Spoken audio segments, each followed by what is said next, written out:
नमस्ते दोस्तों, मैं हूं प्रदीप कुमार। आप देख रहे हैं डिजिटल मार्केट। वीडियो शुरू करने से पहले बता दूं, ये वीडियो एक एजुकेशनल पर्पज़ के लिए। अगर आप स्टॉक मार्केट में कोई भी फाइनेंशियल इन्वेस्टमेंट करते हो तो अपने फाइनेंशियल एडवाइजर से सलाह ज़रूर लें या फिर अपनी सोच समझ के साथ ही स्टॉक मार्केट में इन्वेस्टमेंट करें। अगर आपको स्टॉक मार्केट में कोई भी फाइनेंशियल लॉस होता है तो उसके लिए ये वीडियो रिस्पॉन्सिबल नहीं रहेगी। तो चलो दोस्तों, वीडियो शुरू करते हैं। आज हम बात करने वाले हैं Bajaj Hindustan sugar limited stock के बारे में। बजाज हिंद के नाम से ये स्टॉक एनएससी और बीएससी दोनों में लिस्टेड है। आज इस वीडियो में मैं बताने वाला हूं बजाज हिंद स्टॉक के पूरी एनालिसिस के बारे में। एक एक्सपर्ट लेवल की जो फंडामेंटल एनालिसिस है वो हम यहाँ पे करने वाले हैं। साथ में पूरे स्टॉक का यहाँ पे पोस्टमार्टम करने वाले हैं। एक एक चीज के बारे में हम खोल के रखने वाले हैं, कहाँ पे क्या क्या चीजें हैं। साथ में स्टॉक का क्या ट्रेंड रहने वाला है, क्या स्कोप रहने वाला है, फ्यूचर मोमेंटम कैसा होने वाला है। साथ में अगर यहाँ स्टॉक में जो गिरावट होने वाली है वो लास्ट किस लेवल तक यहाँ पे गिरावट हो सकती है, जो सबसे ज़्यादा मजबूत रेसिस्टेंस स्टॉक का होने वाला है वो हम डिस्कस करेंगे। साथ में नए टारगेट के बारे में डिस्कस करेंगे। साथ में होल्डिंग पैटर्न के बारे में बात करेंगे। साथ में ये भी बात करेंगे कि भाई 15 दिन की अगर आप होल्डिंग करते हो तो कितना रिटर्न मिलेगा, 1 मंथ में कितना मिलेगा, 3 मंथ में कितना मिलेगा, 6 मंथ में कितना मिलेगा, 9 मंथ में कितना मिलेगा, और लॉन्ग टर्म में आपको अलग अलग टाइम पीरियड पे कितना कितना आपको एक अच्छा खासा रिटर्न यहाँ पे देखने को मिल सकता है। ठीक है, साथ में बात करने वाले हैं कि इसकी क्वार्टरली रिजल्ट कैसे रहे हैं। ठीक है, हर एक पहलू के ऊपर हम बात करेंगे। जो कैपिटल के ऊपर कितना रिटर्न आपको मिलेगा, साथ में इक्विटी के ऊपर आपको कितना रिटर्न मिलेगा, हर एक चीज के बारे में हम बारीकी से बात करेंगे। तो वीडियो के अंत तक बने रहिएगा, आपको एक अच्छी खासी इंफॉर्मेशन यहाँ पे देखने को मिलेगी। मैं कोई भी कैंडल चार्ट के बेस पे आपको यहाँ एनालिसिस करके नहीं दिखाने वाला। मैं आपको यहाँ पे रियल डेटा के साथ, यहाँ पे आपको रियलिस्टिक जो एनालिटिक्स होती है, जो इसका फंडामेंटल है, उसके बेस के ऊपर मैं आपको पूरी की पूरी यहाँ पे फंडामेंटल एनालिसिस करके आपको दिखाने वाला हूँ। ठीक है, तो जो वीडियो है काफ़ी बड़ी होने वाली है, साथ में काफ़ी इंटरेस्टिंग होने वाली है। तो वीडियो के लास्ट तक जरूर बने रहना, क्योंकि स्टार्टिंग में 2-3 मिनट तो स्टॉक की इंट्रोडक्शन में ही चले जाते हैं। ठीक है, जो असली एनालिटिक्स होती है, जो असली फंडामेंटल जो निकल के आता है वो तो कुछ देर बाद ही निकल के आता है। तो वीडियो के अंत तक जरूर बने रहिएगा। तो चलो वीडियो शुरू करते हैं। देखो, बात कर रहे थे हम बजाज हिंद स्टॉक के बारे में। अगर करंट शेयर प्राइस की बात की जाए तो 42 रुपये 76 पैसे इस टाइम स्टॉक का करंट शेयर प्राइस चल रहा है। साथ में 2 रुपये 75 पैसे के पॉजिटिव मोमेंटम के साथ ये स्टॉक अपने अपर सर्किट की तरफ कंटिन्यू मूव कर रहा है। साथ में अगर आज की प्रोग्रेस की बात करें तो यहाँ पे आपको 7% के नियर बाई एक जबरदस्त उछाल देखने को मिलता है। अगर स्टॉक के लास्ट ईयर की परफॉर्मेंस की बात करें तो ये स्टॉक 22 रुपये 50 पैसे से चल के 40 रुपये 10 पैसे तक गया। एक तरफ से अगर देखा जाए तो यहाँ पे जो इन्वेस्टर्स हैं उनका पैसा पूरी तरह से यहाँ पे डबल हो गया। एक अच्छा खासा यहाँ पे रिटर्न देखने को मिला लास्ट ईयर। साथ में अगर एक नज़र इसके क्वार्टरली रिजल्ट पे डालते हैं तो देखते हैं कि क्या निकल के आता है। क्वार्टरली रिजल्ट अगर जून 2024 की हम बात करें तो कंपनी का जो रिवेन्यू था वो 1039 करोड़ के आसपास था। पिछले ईयर के कंपैरिजन में यहाँ पे आपको 2% के आसपास अच्छी खासी पॉजिटिव ग्रोथ देखने को मिलती है। साथ में अगर नेट इनकम की बात करें तो पिछले साल की कंपैरिजन में यहाँ पे आपको 10.5% का अच्छा खासा पॉजिटिव उछाल देखने को मिलता है। साथ में अगर यहाँ पे नेट प्रॉफिट मार्जिन की बात करें तो यहाँ पे 12% से ज़्यादा की ग्रोथ देखने को मिलती है पिछले ईयर के कंपैरिजन में। अब बात करने वाले हैं स्टॉक की थोड़ी सी और डीपली एनालिसिस के बारे में। सबसे पहले हम बात करेंगे स्टॉक की मार्केट कैपिटल के बारे में। देखो, जिस प्राइस रेंज के अकॉर्डिंग ये शेयर मूव कर रहा है उस प्राइस रेंज के हिसाब से जो यहाँ पे मार्केट कैपिटल वैल्यू है वो बिल्कुल सही है। यहाँ पे एक आपको पॉजिटिव पॉइंट देखने को मिलता है। साथ में जो सबसे बड़ी चीज होती है स्टॉक के अंदर, किसी भी स्टॉक के अंदर जो सबसे बड़ा की पॉइंट होता है वो होता है आरओई। आरओई का मतलब होता है रिटर्न ऑन इक्विटी। अगर आप कोई भी इक्विटी खरीदते हो 1 ईयर के लिए होल्ड करते हो तो आपको लगभग वहां पे कितना रिटर्न देखने को मिल सकता है, तो वो है यहाँ पे -1.93। मतलब यहाँ पे कोई खास रिटर्न आपको देखने को नहीं मिल पा रहा। साथ में अगर स्टॉक की बुक वैल्यू की बात करें तो यहाँ पे 34 रुपये 28 पैसे के आसपास है। देखा जाए तो इस स्टॉक का जो सबसे मजबूत रेसिस्टेंस है वो 34 रुपये 28 पैसे ही बनता है। जो स्टॉक का बुक वैल्यू होती है वही रियल स्टॉक की सबसे मजबूत रेसिस्टेंस होती है। अगर ये स्टॉक इस रेसिस्टेंस को तोड़ के नीचे जाएगा तो यहाँ पे सिर्फ पब्लिक इन्वेस्टर्स की ठुकाई नहीं होगी, यहाँ पे इन्वेस्टर्स की भी पिटाई होगी, साथ में प्रमोटर्स की भी पिटाई होने वाली है और डीआईआई और एफआईआई की दब की यहाँ पे धुलाई होने वाली है। तो ये सबसे ज्यादा मजबूत रेसिस्टेंस पॉइंट होता है। अब मैं आपको बताने वाला हूँ कि बुक वैल्यू आखिर होती क्या चीज है। देखो, मान लो अगर मैं 100 शेयर 50 रुपए के हिसाब से खरीदता हूँ और 100 शेयर मैं 100 रुपए के हिसाब से खरीदता हूँ तो मेरा जो एवरेज प्राइस आएगा वो 75 रुपए के आसपास आएगा। मतलब अगर मेरा पोर्टफोलियो में अगर जो शेयर है वो 75 रुपये से ऊपर रहेगा तो मैं प्रॉफिट में रहूँगा। जैसे ही शेयर प्राइस का जो वैल्यू है वो 75 रुपये से नीचे जाएगी तो मेरे पास सीधा सीधा पोर्टफोलियो रेड होना शुरू हो जाएगा और मेरे पास एक अच्छा खासा लॉस होना शुरू हो जाएगा। तो जो मेरा रेसिस्टेंस बनेगा वो 75 रुपये के आसपास बनेगा, ठीक है। लेकिन यहाँ पे जो स्टॉक है इसकी जो बाइंग एवरेज है, चाहे वो प्रमोटर हो या पब्लिक इन्वेस्टर हो, डीआईआई या एफआईआई हो, जिसने भी यहाँ पे शेयर्स खरीदे हैं, ठीक है, उनकी अब तक की जो एवरेज चल रही है यहाँ पे वो 34 रुपये 28 पैसे के आसपास चल रही है। तो ये सबसे बड़ा रेसिस्टेंस होता है किसी भी स्टॉक का। अब बात करने वाले हैं इसकी फेस वैल्यू के बारे में कि भाई फेस वैल्यू क्या होती है। सबसे पहले फेस वैल्यू को समझते हैं। देखो, मान लो अगर आपने इस स्टॉक के ऊपर 40 रुपए के हिसाब से शेयर खरीद लिया और आप 2 महीने के लिए घूमने शिमला चले गए, ठीक है। उस दौरान आपने शेयर मार्केट के बारे में कोई भी अपडेट नहीं ली, अपने स्टॉक के बारे में कोई अपडेट नहीं ली, आपने सोचा कि भाई लॉन्ग टर्म के लिए इन्वेस्ट कर दिया, अब चलते हैं शिमला घूमने। पीछे से मान लो स्टॉक के अंदर दिवाला निकल जाता है, स्टॉक दिवालिया घोषित हो जाता है और कंपनी डिलिस्ट होने की कगार पे आ जाती है। एनएससी बीएसई या स्टॉक एक्सचेंज उसको एक डेट दे देते हैं कि भाई इस डेट पे आपका स्टॉक जो है डिलिस्ट हो जाएगा। और जब डिलिस्ट होगा तो आपकी जितनी भी क्वांटिटीज है, जितने भी शेयर्स है, सारों की वैल्यू जीरो हो जाएगी और कंपनी की बिकवाली हो जाएगी और वहां पे कंपनी की बोली लगेगी, ठीक है। तो यहाँ पे कंपनी हो जाती है डिलिस्ट। जब आप शिमला घूम के वापस आते हो, आप चेक करते हो कि भाई यहाँ पे तो मतलब कंपनी पूरी तरह से डिलिस्ट हो गई, आपके सारे शेयर जीरो हो गए। अब आपको क्या मिलेगा, ठीक है।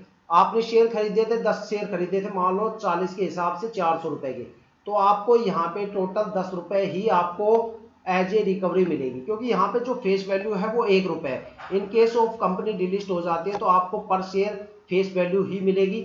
जो आपने 10 शेयर खरीदे थे, चाहे वो 30 रुपए पे खरीदे हो या 40 रुपए पे खरीदे हो, लेकिन यहाँ पे आपको रिकवरी 1 रुपए ही मिलेगी अगर कंपनी डिलिस्ट हो जाती है तो, ठीक है। लेकिन अगर देखा जाए तो स्टॉक मार्केट के अंदर फेस वैल्यू को कोई भी कंसीडर नहीं करता, क्योंकि फेस वैल्यू के बेस पे कोई भी ट्रेडिंग नहीं करता, ठीक है। मान लो मैंने कोई भी शेयर खरीदा है 40 रुपए, 42 रुपए या 50 रुपए पे, तो जैसे ही मेरे पास अपडेट आएगी कि कंपनी डिलिस्ट होने वाली है, तो डिलिस्ट 1-2 दिन में तो होगी नहीं, उसको कम से कम टाइम पीरियड मिलेगा 1 महीने का या 2 महीने का, ठीक है। उस 2 महीने में आप तुरंत शेयर को सोल्ड आउट करके वहां से निकल जाओगे। काफी इन्वेस्टर्स प्रॉफिट में प्रॉफिट बुक करके निकल जाएंगे, तो बाकी कुछ है जिनको प्रॉफिट नहीं मिला तो 1-2 रुपए के थोड़ा सा लो प्राइस के ऊपर वहां पे सोल्ड आउट करके निकल जाएंगे। कैसे न कैसे करके वो एक अच्छे टाइम पे वहां से निकल जाएंगे, ठीक है। तो यहाँ पे कोई भी बंदा ऐसा नहीं होगा कि भाई जो वहां पे फंसने वाला है वो सारे निकल के चले जाएंगे।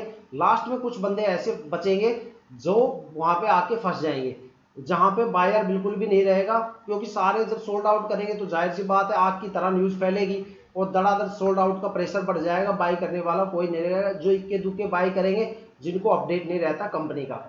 एक टाइम ऐसा आएगा कि वो भी फिर बाइंग करना बंद कर देंगे और लास्ट में कुछ बंदे फंस जाएंगे जिनके शेयर बिकेंगे नहीं और लास्ट में घूमते घूमते डिलिस्ट होते होते उनके शेयर जीरो हो जाते हैं और उनको एज ए रिकवरी 1 रुपये पर शेयर मिलेगा।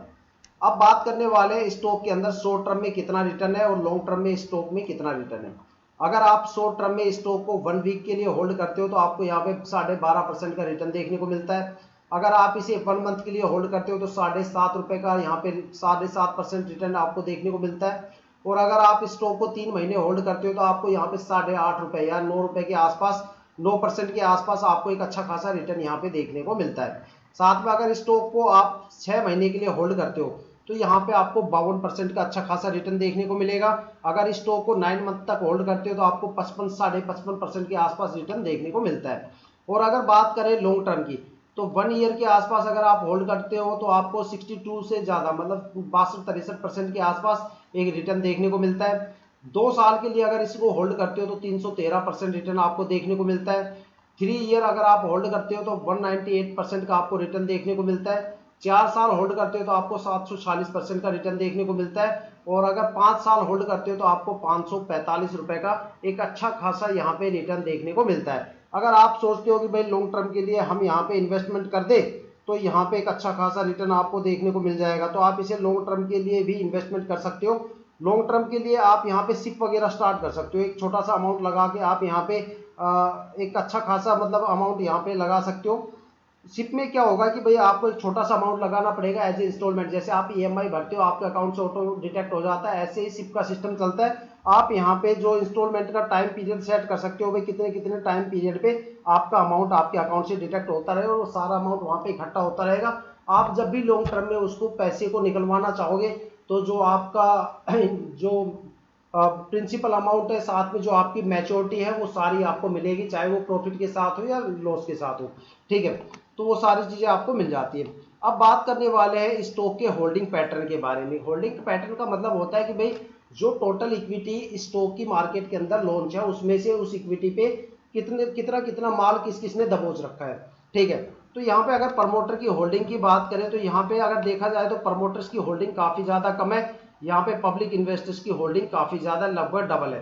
तो यहाँ पे जो रेशियो होना चाहिए, देखो एक अच्छे से स्टॉक को अगर मार्केट में मूव करना है तो उसकी होल्डिंग पैटर्न मैं बताता हूँ।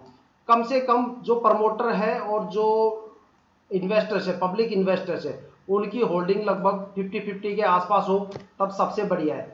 जितनी ज़्यादा प्रमोटर्स की होल्डिंग ज़्यादा रहेगी और इन्वेस्टर्स की होल्डिंग अगर कम देखने को मिलेगी तो स्टॉक हमेशा पॉजिटिव मोमेंटम में चलेगा। और अगर होल्डिंग बराबर आ जाती है तब भी आपको लगभग स्टॉक काफ़ी अच्छा दौड़ता हुआ मिलेगा। लेकिन जैसे जैसे प्रमोटर्स की होल्डिंग कम होती जाती है और पब्लिक इन्वेस्टर्स की होल्डिंग बढ़ जाती है तो वहाँ पे स्टॉक के अंदर एक ज़बरदस्त रिस्क लेवल बढ़ जाता है। साथ में वहाँ पे जो परफॉर्मेंस है स्टॉक की वो काफ़ी ज़्यादा घट जाती है, काफ़ी ज़्यादा इम्पैक्ट होती है। प्रमोटर्स की जो पब्लिक इन्वेस्टर्स होते हैं उनकी जो होल्डिंग है वो जितनी ज़्यादा कम रहेगी स्टॉक्स के अंदर, स्टॉक उतने ही जबरदस्त पॉजिटिव मोमेंटम के साथ आगे बढ़ेगा, एक जबरदस्त लेवल की आपको परफॉर्मेंस देखने को मिलेगी। और अगर प्रमोटर की होल्डिंग कम हो गई और अगर पब्लिक इन्वेस्टर्स की होल्डिंग बढ़ती हुई जा रही है तो वहाँ पे आपको एक टाइम ऐसा आएगा कि वहाँ पे स्टॉक की जो परफॉर्मेंस है वो पूरी तरह से खत्म हो जाएगी और आपको एक बड़े लॉस का सामना करना पड़ेगा। जैसे इस तरह का जो सिनेरियो इस टाइम जिस स्टॉक में चल रहा है वो है विकास इकोटेक। विकास इकोटेक में इस टाइम सबसे बड़ी कंडीशन यही है कि प्रमोटर वहाँ पे काफ़ी ज़्यादा थे लेकिन अब प्रमोटर्स ने अपनी सारी होल्डिंग लगभग बेच दी, 10% प्रमोटर बच गए और 90% से ज़्यादा की होल्डिंग वहाँ पे पब्लिक इन्वेस्टर लेके बैठे हैं, ठीक है। तो वहाँ पे ऐसा हर कोई, उसमें से कोई इक्के दुक्के बंदे ऐसे होंगे जो प्रॉफिट में चल रहे हैं, नहीं वहाँ पे हर एक के पोर्टफोलियो में रेड सिंबल आपको देखने को मिलेगा। हर कोई बंदा वहाँ पे लॉस लेके बैठा है, चाहे वो कितना भी लॉस लेके बैठा हो, ठीक है। अब बात करते हैं अगर इसकी डोमेस्टिक होल्डिंग की, DII की होल्डिंग की, तो लास्ट ईयर इसकी जो होल्डिंग थी 15.26% के आसपास थी, जो इस साल घटकर 8.43% के आसपास हो गई। और अगर FII की होल्डिंग की बात करें तो पिछले साल यहाँ पे 1.60% के आसपास थी, 1.5% के आसपास थी, जो इस साल बढ़ के कम से कम 2.5% से ऊपर चली गई है, ठीक है। तो देखा जाए तो यहाँ पे FII की होल्डिंग थोड़ी सी बढ़ गई। FII का मतलब होता है भाई जो फाइनेंशियल कंपनी होती है या फिर जो म्यूचुअल फंड वगैरह होते हैं जो इक्विटी बॉन्ड के थ्रू या ऑफलाइन पेपर वर्क के थ्रू जो इक्विटी को मार्केट में सोल्ड आउट करते हैं।